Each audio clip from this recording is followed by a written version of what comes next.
Saldi al via anche nel veneziano e dureranno fino al 28 febbraio. Una giacca da sci che avevo bisogno da tempo, un pile, e adesso stiamo valutando un po' quello che c'è in E giro. hai trovato convenienza?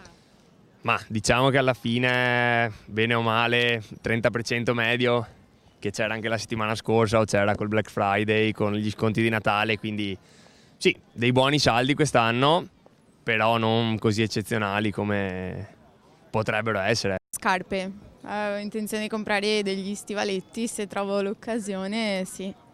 E nel frattempo hai già fatto qualche acquisto? Sì, calzini. Ok, ed erano in saldo, hai trovato convenienza? Saldo al 50%, quindi sì, convenienti, io poi li uso sempre. Calzini un po' particolari con le fantasie brillantine così, quindi ne approfitto. Non tutti però sono riusciti a fare acquisti con i saldi. Non sono andata in saldo, ho preso cose normali, Come mai niente saldi? perché quelle che piacevano a me non erano in saldo, quindi ho dovuto fare così. Quindi praticamente secondo lei, secondo quanto ha visto quello che viene messo in saldo, Non è perfettamente quello che piace alla gente. C'è qualcosina, non posso dire di no, però sinceramente io ho preso cose che piacevano e non erano in saldo. c'erano in saldo, Qualcosa che mi piace, giusto?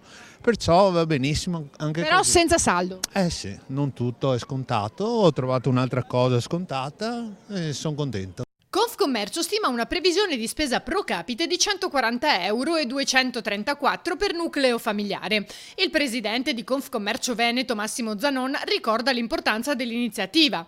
I saldi, sottolinea, continuano ad essere una preziosa opportunità per sostenere il commercio di vicinato e per la clientela che tradizionalmente li attende per fare l'affare sfruttando le promozioni.